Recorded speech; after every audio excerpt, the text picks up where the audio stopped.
매실 병해충과 관련해서 두 번째로 많은 상담을 받았던 것은 깍지벌레에 관한 내용이었습니다. 우리 집 매실은 마치 눈이 쌓인 것처럼 나무가 온통 하얗고 도무지 이게 약을 쳐도 죽지를 않아요. 언제 어떤 약으로다가 쳐야지 효과가 좋은가요? 라는 질문이 가장 많은 질문이었습니다. 그래서 이번 시간에는 깍지벌레 방지에 대한 내용을 집중적으로 강의를 하고, 시기적으로 겨울철이 다가옴에 따라 매실의 동계 방지에 관한 내용까지 함께 강의를 진행해 나가도록 하겠습니다. 자, 그럼 지금부터 깍지벌레가 발생한 나무의 모양을 좀 사진을 보고, 그 다음에 깍지벌레의 종류에 대해서도 조금 알아보고요. 깍지벌레가 발생함으로 인해서 나타나는 2차적인 피해가 있습니다. 깍지벌레가 있으면 어떤 2차 피해가 발생하는지에 대해서도 좀 더 자세히 알아본 다음에 효과적인 방제 적기는 언제고 또 어떤 약제를 써야 될 것인가에 대하여도 알아보도록 하고, 이미 12월 초인데요. 시기적으로 동계 방제를 할 시기가 됐기 때문에 매실나무의 동계 방제에 대하여도 알아보도록 하겠습니다. 지금 사진에 보시는 게 매실나무에 발생한 깍지벌레인데요. 깍지벌레는 이렇게 나무의 숲위에 붙어서 나무의 수액을 빨아먹습니다. 이게 별거 아닌 것 같아도 조금씩 수액을 빨아먹어가지고 나무의 수세를 약하게 만들고요. 이게 심할 경우 이렇게 하얀 눈이 덮인 것처럼, 이거는 굉장히 지금 상태가 심해진 거고요. 사실은 이 전에 방제를 해주셔야 됩니다. 이렇게까지 심각해지면 안 됩니다. 이렇게 심각해지면은 나중에 이거는 이제 고약병, 깍지벌레의 분비물에 의하여 발생되는 이렇게 고약병이 발생하기도 하고, 그 다음에 심할 경우에는 아까처럼 나무가 점점 시들어가면서 말라 죽게 됩니다. 그렇기 때문에 가급적 하얗게 끼기 전에 방제를 하시는 게 쉽고 또 효과적입니다. 깍지벌레는 이렇게 보통 매실, 복숭아, 자두, 살과 같은 그 핵과류에 주로 가루깍지벌레가 많이 발생을 하는데요. 깍지벌레는 가루깍지벌레만 있는 게 아니고 뭐 감나무에서도 깍지벌레가 많이 발생하는데, 그것 때문에도 상담을 몇 번 받았습니다. 주로 핵과류에 발생하는 거는, 매실에 발생하는 거는 가루깍지벌레고요. 가루깍지벌레는 매실나무뿐만이 아니라 이렇게 소나무에도 많이 발생을 합니다. 소나무에도 발생을 해서 똑같은 피해를 줍니다. 여기서도 마찬가지 수액을 빨아먹고 나무를 수세를 굉장히 약하게 만들어요. 그래가지고 나무가 점점 시들게 만들고, 소나무나 핵과류에 발생하는 가루깍지벌레가 있는 반면 감나무에 발생하는 깍지벌레, 이 감나무에 발생하는 깍지벌레는 지금 매실에 발생하는 것보다 좀 더 커요. 매실에 발생하는 것도 통통하면 이렇게 누르면 피가 나와요. 특히 감나무에 있는 거는 이렇게 주머니 깍지벌레라 가지고 커가지고 얘네들은 툭툭 누르면 진짜 피가 툭툭 튈 정도로다가 굉장히 큽니다. 감나무에 발생하는 주머니 깍지벌레는 이렇게 길게만 먹는 게 아니고 완전히 잡식성인 것 같아서 잎에도 굉장히 많이 발생하고, 물론 줄기에도 발생하고 또 과실에도 발생을 합니다. 그래가지고 감나무에 주머니 깍지벌레가 있으면 열매에도 많은 가해를 하기 때문에, 이 깍지벌레가 발생한 열매는 표면이 검은 반점이 생기고 또 움푹 패이는 자국을 남기게 되고요. 그말 경우에는 끓음병을 유발해가지고 도저히 상품 가치가 없게 만들어 버려요. 요거 같은 경우는 이제 단감나무에 발생한 그 주머니 깍지벌레 사례고요. 근데 감나무에 발생하는 깍지벌레도 매실나무에 발생하는 가루깍지벌레와 똑같은 기준으로다가 같이 방제를 하기 때문에, 제가 우리 농장에는 감나무도 있는데 감나무는 어떻게 하나라고 궁금해하실 거 없이 똑같이 매실이나 복숭아, 살구, 자두나무와 똑같이 준해서 감나무도 방제를 하시면 됩니다. 자, 요거 같은 경우 아까 봤던 사진들인데, 요게 이제 초창기에는 이렇게 되는데요. 이것도 아주 초창기는 아닙니다. 근데 방제는 가급적이면 이 왼쪽 사진에서 보시는 것처럼 이 시기에 방제를 해야지 효과적이지, 이 시기까지 넘어가 버리면 사실 방제가 한 방에 안 돼요. 약을 쳐도 안 죽을 확률이 높아요. 이때 치면은 진짜 한 방에 갑니다. 근데 이때 치면 한 방에 안 가고 두 번, 세 번을 쳐도 효과가 약하게 나타나요. 제가 병해충 1강에서도 말씀드렸죠. 사람도 똑같다고, 병이 발생 초기에 간단한 약을 먹으면 치료가 되지만 병이 심각해진다면 주사 맞고 별짓 다 해도 많이 아프고 앓고 안 낫고 약을 엄청나게 먹어야 된다고. 여기서도 똑같습니다. 가급적이면 이 상태까지 가기 전에 방제를 하셔가지고 다른 피해가 더 발생하고 더 많은 비용이 발생하지 않도록 해주셨으면 좋겠습니다. 자, 그렇다면 이제부터 본격적인 방제 적기에 대해서 알아보고 어떻게 하는 게 효과적으로 방제를 하는 것인가에 대해서도 알아보도록 하겠습니다. 깍지벌레의 방제 적기는 매실 조금 하신 분들은 다들 그냥 겨울에 기계유지다 라고 알고 있지만, 사실 깍지벌레의 방제 적기는 6월 상순입니다. 모든 충들은 성충일 때보다는 애벌레일 때 살짝만 약을 맞아도 얘네들은 죽거든요. 깍지벌레가 애벌레인 시기, 약충인 시기는 6월 초예요. 이때 화학농약으로다 제대로 다 한 방만 딱 치면 효과가 굉장히 좋게 나타납니다. 근데 이때는 문제가 있어요. 무슨 문제일까? 이때는 매실 수확을 앞두고 있는 시기예요. 수확을 앞두고 나서 약을 칠 수는 없잖아요. 그래서 이 시기에는 사실은 제일 시기적으로다가는 제일 효과가 좋은 시기임에도 불구하고 약을 살포해야 하는 데는 많은 문제점이 있어서, 사실 저 같은 경우는 이 시기에는 한 번도 방제를 해본 적이 없습니다. 그리고 2차 발생이 언제냐면 8월 상순, 3차 발생은 9월 상순에 발생을 해요. 이 시기에는 전부 다 이파리가 있고 푸를 때예요. 이 시기에 치는 약제는 우리가 일반적인 화학농약으로 약을 치는데, 저 같은 경우는 화학농약으로 깍지벌레를 쳐본 적은 없어요. 매실이 달리기 전인 유목기에는 쳐본 적이 있어요. 그때만 해도 이약이 아니고 그 스프라사이드가 효과가 좋다 그래가지고 저는 유목기에는 스프라사이드로다가 해서 초창기에 잡은 적은 있는데, 지금 스프라사이드는 단종돼서 안 나오는 약이고, 지금 얘기 들어보니까 히어로라는 약이 깍지벌레에 효과가 좋더라 라는 얘기를 제가 제일 많이 들었고요. 그 다음에 깍자바라는 약이 있다는데, 요거 뭐 진짜로 도 있는지 없는지는 모르겠어요. 깍자바라는 약이 좋더라 라는 얘기를 들었어요.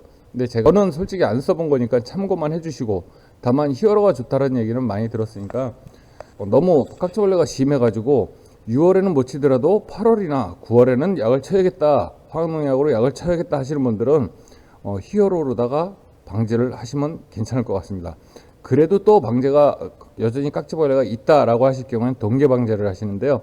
사실은 매실 조금 지금 키우고 계시는 분들은 대부분 다 깍지벌레 방제는 이때가 방제 시기다라고만 알고 계시는 분들이 많을 거예요. 이 앞에 6월 상순, 8월, 9월 이때 약 치는 거에 대해서 모르시는 분들도 사실은 많이 계셔요. 대부분 이게 일반적입니다. 제 동계 방제가 겨울에 약 치는 게 지금 동계 방제까지 같이 겸하는 겁니다. 그래서 기타로 다 따로 빼지 않고 가장 일반적이고 이때 하는 게 또 효과가 좋아요. 이때 쓰는 약제로다가는 주로 뭐가 있냐면 친환경 약제인 기계유제랑 석회유황합제가 그 대표적인 약제입니다. 그 중에서도 제일 대표적인 거는 기계유제예요. 지금 사진에 보이는 거 요게 제가 가지고 있는 기계유제인데, 기계유제는 이렇게 말통으로 나오는 게 있고, 요새는 조그맣게 나오는 것도 좀 있는 것 같더라고요. 보니까 동부펌하고 뭐 경로인가 어디 두 군데서 나오는 것 같더라고요. 요게 이제 대표적으로다가 많이 쓰는 깍지벌레 약인데, 이게 효과가 생각보다 굉장히 좋습니다. 근데 이제 이 부분에 대해서 제가 조금 주의를 하시면서 제가 꼭 말씀드리고 싶은 거는, 이 시기를 좀 잘 좀 지켜주시라는 거예요.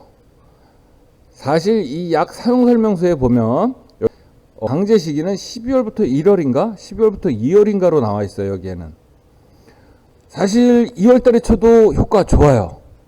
근데 저는 딱 못을 박았어요. 12월 상순에 치십시오 라고.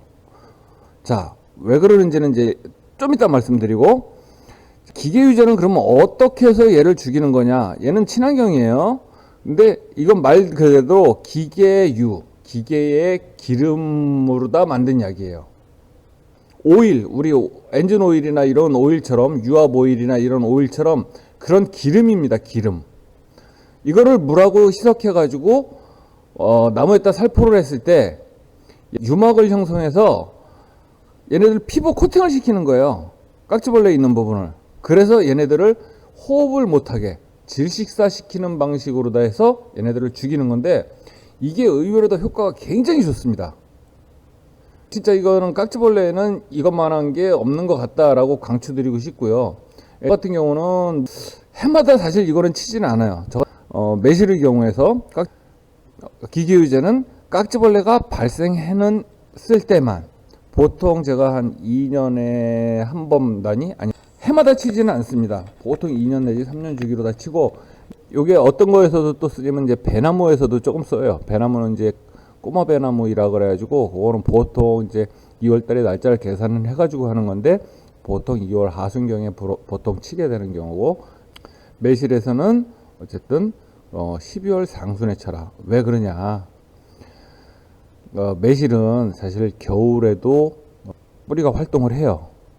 그래서 꽃눈을 자세히 보시면 12월 달에 꽃눈하고 1월 달에 꽃눈하고 2월 달에 꽃눈하고 꽃눈 크기가 미세하나마 조금씩 성장을 하기 때문에 크기가 틀립니다. 2월 달에 꽃눈이 훨씬 더 커요. 12월 달 꽃눈보다. 그러면 약을 칠 때 깍지벌레가 있는 가지에만 칠 자신이 있는 사람은 아무도 없을 거예요. 이거 약 치다 보면 어차피 다 꽃눈 다 맞게 돼요. 그러면 어떻게 되냐? 깍지벌레만 코팅을 시키는 게 아니고 꽃눈까지 코팅을 시켜요. 왜 그래서 12월 달에 치라는 얘기냐면, 12월 달에 가급적이면 꽃눈이 작을 때 약을 쳐야지, 꽃눈이 크면 얘네들도 커지면 커질수록 호흡량이 많아지거든요. 꽃눈도. 꽃눈이 커서 호흡량이 많을 때 약을 치면 그만큼 꽃눈도 스트레스를 많이 받고 약해의 위험도 그만큼 높아지기 때문에, 저는 가급적이면 아주 뭐 특별한 상황이 아니면 어지간하면 12월 상순에 치라 이거예요. 사실 12월 상순이 춥기도 덜 추워요. 이때 약을 치시면 그만큼 약해의 위험도 적고 효과는 효과대로 볼 수 있기 때문에 가급적 12월 상순에 쳐라. 이거 꼭 주의해 주시고요. 그리고 기계유지를 사용하실 때 꼭 주의하실 사항이 있습니다. 첫 번째가 뭐냐면 혼합률을 좀 지켜줘라. 예, 여기 사용 설명서에도 보면 2500이라고 되어 있습니다. 물대 석회화합제. 보통 저 같은 경우는 이제 말통으로다가 약을 치는데요. 요게 500리터 했다 요거 한 통을 딱 넣으면은 정확하게 2500 정도가 맞습니다. 그래서 2500이 돼가지고 약량을 딱 맞춰가지고 칠 수 있는데, 문제는 나무가 몇 주 안 돼가지고 이거를 한꺼번에 500리터씩 타지 않는 분들이 조금 문제가 되는 거예요. 요때는 25배 약액을 지키기가 참 까다로워요. 이런 2트병으로 다 나오기 때문에 그거로다가 양 잘 정해가지고 거기다 눈금 표시한 다음에 정확하게 양량을 지켜가지고 하면 되는데, 제가 볼 때 양량 사용률 지켜가지고 하시는 노인분들 거진 못 봤습니다. 다 굉장히 강하게 치는데 이거 절대로 다 강하게 치면 안 됩니다. 강하게 친다고 해서 더 잘 죽는 거 아니에요. 25백으로 치라 그런 거 20백으로 쳤다가는 분명히 약해 발생합니다. 약해 발생 그 사례가 바로 저예요. 제가 어지간해선 다 500리터로 치는데 몇 년 전인가 한번 그랬어요. 나무에 전체적으로 다 깍지벌레가 있는 게 아니고 몇몇 나무에만 깍지벌레가 있어가지고 저도 좀 귀찮고 그러길래 한꺼번에 약을 많이 타가지고 그렇게 전체적으로 치질 않고, 야, 꼭 저 깍지벌레 있는 나무 몇 개만 쳐야겠다 라고 생각을 해야죠. 어깨매는 약통 20리터 약통에다가 처음에는 페트병으로다 눈금 다 표시해가지고 정확하게 양량시켜가지고 한 2통은 쳤는데, 요게 이제 3통, 4통 이렇게 늘어나다 보면 조금 귀찮아지더라고요. 그러다 보니까 눈뜨금으로 대충 아까 요만큼 탔어. 그래가지고 대충 그냥 말통에서 페트병으로 한번 옮겼다가 약통으로다 옮기는 요 과정 하나가 귀찮아가지고 바로 약통으로다가 아까 요만큼 됐으니까 요만큼이면 따라가지고 되겠지라고 보다가 혼합률을 제대로 못 지켜가지고 저 같은 경우 실질적으로다가 진짜 약해를 봤습니다. 근데 이 약해 대부분이 어떻게 약해가 나타나는지 모르시는 분들이 굉장히 많아요. 이게 약해가 금방 나타나지를 않아요. 이상하게 이거 약해가 나타나도 매실 수확은 합니다. 그 해에는 저도 했어요. 더 세게 한다 그러면 뭐 매실 수확도 못할 수도 있겠지만, 아예 꽃눈 자체가 발화가 안 할 수도 있겠지만은 약간 뭐 20백 정도로 다 해도 매실 수확은 해요. 근데 나중에 어떤 피해가 오냐면 가을 정도 됐을 때 얘네들 꽃눈이 거기서 다시 꽃눈이 발생을 안 해요. 꽃눈이 다 말라 죽어 버리더라고 보니까. 그래서 그 단과지들이 다 고사를 해버려요. 이 매실 수확했다고 해서 이게 약해가 없는 거 아니거든요. 굉장히 늦게 나타나요, 그 효과가. 제가 그렇게 친 나무들은 다 약해를 받습니다. 그래서 특히 20m 메고 치는 약통에다 치시는 분들은 혼합률 매번 귀찮더라도 페트병에다 옮겨서 정확한 양량을 지켜가지고 25배액을 지켜라. 절대 20배액으로 다 세게 쳤다가는 분명히 약해가 온다라는 거 명심을 하시고요. 혼합률이 30배액을 하시더라도 괜찮습니다. 이래도 저희 사부도 이렇게 30배액으로 보통 많이 치는데 저도 해봤는데 30배액으로 해도 효과 충분히 있습니다. 20배액은 절대 하지 말고 오히려 더 약한 거는 괜찮으니까 30배까지도 충분히 효과가 있으니까 혼합률을 꼭 지켜가지고 25배액 내지 30배액을 꼭 준수해서 살포해 주시라 라는 거 꼭 당부드리고 싶고, 그 다음에 이왕 살포하실 때는 농도를 세게 해서 하기보다는 이 농도를 지켜가지고 흥건하게 충분히 유막이 형성되도록 충분하게 살포해 주시라 라고 말씀을 드리고 싶고요. 아까 보신 것처럼 하얗게 눈이 쌓인 것처럼 그렇게 가루가 심할 경우에는 방제 효과가 떨어집니다. 암만 기계유제를 치더라도 화학농약을 쳐도 마찬가지예요. 6월달에 쳐도 그때도 가루가 심하면은 효과는 떨어집니다. 걔네들이 다 보호를 해요. 피막을 다 제대로 다 안 시켜줘요. 그래서 그렇게 심할 때는 가루를 떨어낸 다음에 살포를 해야 효과를 제대로 다 본다. 요 부분, 요 가루를 털어내는 방법이랑 요 영상에 대한 거는 제가 잠시 후에 밭에서 촬영한 게 있으니까 그거로 다 보여드리도록 하겠습니다. 그리고 꼭 가루 털어내시고 하시고요. 그리고 말씀드렸듯이 늦게 방지할수록 약해 위험이 높아진다. 예, 효과 있습니다. 2월달에 있지만은 깍지벌레에 대한 효과는 있지만은 분명히 그만큼 약해 위험도 높기 때문에 가능한 초겨울인 12월 상순에 살포를 해줘라. 상순에 안 되면 중순에라도 괜찮으니까 가급적 꽃눈이 작을 때 그때 살포하라. 이게 제일 일반적인 깍지벌레 약입니다. 매실에서는 분명히 깍지벌레 있을 때만 사용하시면 돼요. 대표적인 게 그래서 기계유제고, 그 다음에 동계방제로다 두 번째 많이 하는 게 뭐냐면 석회유황합제입니다. 석회유황합제는 깍지유제랑은 죽이는 방식이 조금은 틀립니다. 자, 그 부분 좀 이따 설명드리고, 요거의 방제 시기는 적기는 언제냐? 2월 하순쯤입니다. 다만 요거 조심해야 될 거, 2월 하순이라는 건 서산을 기준으로 해서 2월 하순이니까는 남부지방인 광양, 하동, 순천 같은 저 남부지방은 2월 하순에 하시면 늦습니다. 이때는 남부지방은 보면 보통 2월 10일에서 15일, 늦어도 20일까지는 방제를 마치시는 게 좋습니다. 지역적으로다가 중부지방 이때는 2월 하순이 시기가 딱 좋고, 암만 늦어도 3월 첫째 주를 넘기지는 말아라. 그리고 제가 여기서는 개화 일주일 전까지는 완료하라 그랬는데 이것도 약간은 불안합니다. 최소한 개화 한 보름 전까지 하시는 게 사실은 안전하고요. 만약 개화 보름 전까지 살포를 못 해가지고 일주일 전까지 쳐야 될 때는 좀 농도를 낮춰서 봄에 보통 2월 하순에 칠 때는 봄에 5도 정도로 치는데 개화가 임박해서는 봄에 한 3도 정도로다가 이렇게 약하게 치시고요. 석회유황합제가 죽이는 방식은 얘네들은 단막을 형성하는 게 아니고 일종의 태워 죽이는 방식, 말라 죽이는 방식입니다.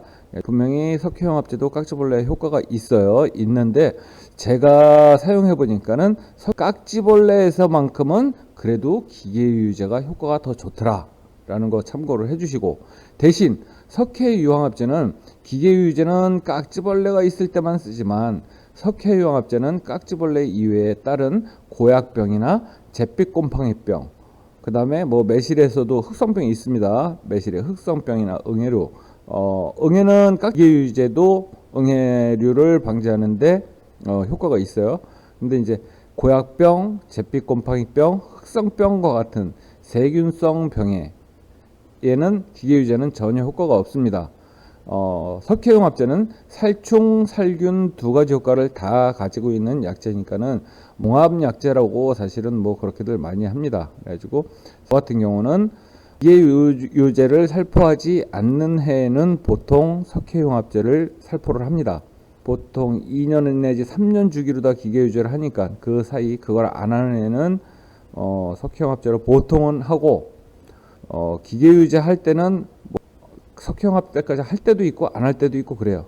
석회용합제는 뭐 그런 식으로다가 하시면 되는 거고, 근데 사실은 제가 석회유황합제를 직접 제조를 합니다. 저 같은 경우는 제조해서 이건 판매까지 하고 있어요. 물론 매실을 하시는 분들보다는 저 배나 블루베리, 초크베리, 그 다음에 호두, 기타 여러 다른 과수, 그리고 적용유수에까지 다 사용을 하는 거기 때문에 사실 매실 재배 농가보다는 다른 과정, 사과 뭐 이런 다른 과정에 하시는 분들이 더 많이 사용을 하셔가지고 매실에는 제가 그렇게 많이는 말씀은 안 드리는데, 저 같은 경우 어쨌든 제가 직접 제조를 하다 보니까 솔직히 저는 제조 원가가 그만큼 덜 드는 거고, 약이 솔직히 좀 찌꺼기니 이런 것들로도 해서 저는 많이 남아요. 그러다 보니까 남다 보니까 많이 치는 거고. 근데 이 동영상 들으시는 분들은 솔직하게 말씀드립니다. 저는 제가 약 만들어서 판매는 하지만 이거 해마다 치실 필요는 없습니다. 안 하셔도 돼요. 건너뛰셔도 돼요. 깍지벌레가 있었다 그러면 이거 건너뛰어도 돼요. 그 대신 기계 유제는 해줘라. 그리고 일강에서 말씀드린 거 다른 거 다 안 해도 좋으니까 5월 달에 하는 시설이 전벌 약 하고 델라 이것만큼은 꼭 해라 라고 이거 말씀드리고요. 예, 어쨌든 석회용합제는 이렇게 종합적인 살균 살충 작용을 한다는 거 참고해 주시고, 요거 살포하실 때 주의하실 거는 기계 유제와는 최소한 보름 이상 간격을 두고 살포를 하셔야 됩니다. 기계 유제 살포하신 다음에 뭐 보름 전에 열흘 있다가 석회용합제를 살포하면 약해 위험이 그만큼 높습니다. 그리고 수세가 약한 나무에는 좀 살포를 금지해 주시고요. 그리고 개화 후에는 절대 살포하지 말라는 거, 이거 분명히 약해 봅니다. 제가 한번 객기 부렸다가 이것도 약해 피해를 본 사례가 제가 직접 있었기 때문에 절대 꽃모울이 져가지고 꽃머리가 좀 커가지고 움터가지고 좀 있으면 터질라 그럴 때 이럴 때는 절대 뿌리지 마세요. 봄에 3도라도 뿌리지 마세요. 이때는 꽃이 터지기 시작했다 그러면 한 개락도 터지기 시작했다 그러면 그때부터는 살포하시면 안 됩니다. 석회용합제는 이런 식으로다. 자, 이제 동계 방제 시기가 다가왔기 때문에 이 말씀을 드리고요. 제가 앞서 말씀드렸듯이 제가 제조해서 판매는 합니다. 하지만 이거 안 하셔도 됩니다. 매실하시는 분들은. 저는 이제 이게 주로 어떤 분들한테 더 많이 나가냐면, 저 같은 경우는 뭐 배나무에서 흑성병 때문에 더 많이 나가고요. 블루베리, 뭐 초크베리, 또 감, 뭐 사과 이런 과정에 훨씬 더 많이 나갑니다. 복숭아 이런 과정에 크게 과수원으로 다 많이 형성이 되어 있는 거, 그거에 더 많이 사용하는데, 매실은 그리고 지금 일반 화학농약이 많이 나왔기 때문에 사실은 매실은 이거는 꼭 구입해서 하실 필요는 없다라고 말씀드리고요. 자, 이어서 제가 직접 밭에서 깍지벌레 있는 나무들을 찾아가지고 촬영을 했고, 또 거기서 깍지벌레가 좀 심하게 있는 거를 그 중에서 좀 찾아봤어요. 그래가지고 브러쉬로 다 긁어내는 거 영상을 촬영했으니까 이어서 그거 보시고 강의 이어나가도록 하겠습니다. 제가 소개해드릴 거는 요 브러쉬인데요. 요거 지금 철물점에 가면 1,000원에 판매하는 브러쉬예요. 뭐 가격도 싸요. 이건 칫솔 아니에요. 보면 쇠 브러쉬도 있어요. 보일러 배관하는 쇠 브러쉬도 좋고. 근데 이거 같은 경우는 지금 뭐가 굉장히 강해요. 일반 칫솔들보다 훨씬 강한 브러쉬거든요. 그래가지고 이런 거 갖다가 슥슥슥슥 문질러 내 가지고 어느 정도 가루를 문질러 낸 다음에 약을 치시는 게 훨씬 효과가 좋습니다. 자, 이런 식으로 브러쉬로다가 이런 식으로 다 긁어내고, 예, 이렇게 보이나요? 이런 식으로 다 긁어내신 다음에 이런 식으로 긁어낸 다음에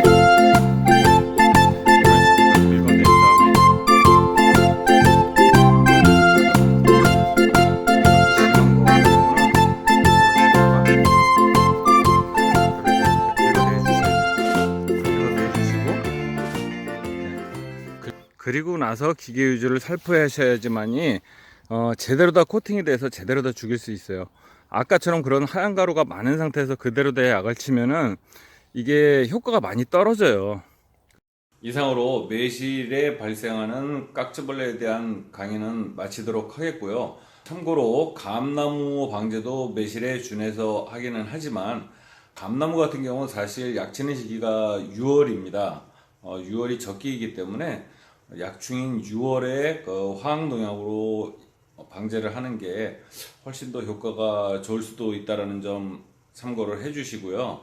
그래서 사실 매실과 감을 같이 한 군데서 키우면은 약간의 문제점이 있습니다. 감약 칠 시기에 사실은 매실 수확 시기이기 때문에 서둘러서 매실을 수확할 수밖에 없는 거고, 매실이 잘 익을 때까지, 황매실이 될 때까지 기다리기가 감에 약을 쳐야 되기 때문에 그런 부분에 분명히 애로가 있습니다. 그러니까 요 점 참고하셔가지고 매실나무와 감나무가 가까이 있지만 않다면은 가급적 감나무는 6월 달에 방제를 좀 하시는 것도 효과가 굉장히 좋고, 또 그 시기에 감나무는 다른 약재도 같이 방제를 하셔야 되는 시기이기 때문에 가급적 6월달 방제를 하시기 바랍니다. 이상으로 깍지벌레 방제와 매실의 동계 방제에 대한 강의는 모두 마치도록 하고요. 3강에서는 연간 매실에 발생하는 모든 병해충에 대하여 시기별로 핵심만 딱딱 뽑아서 총정리하는 시간을 갖도록 하겠습니다. 3강 강의만 들으면 더 이상 매실의 병해충에 대한 걱정은 접어놓아도 될 정도의 좋은 내용으로 3강을 준비하도록 하겠습니다. 감사합니다. 긴 시간 동안 시청하시느라 수고 많으셨습니다.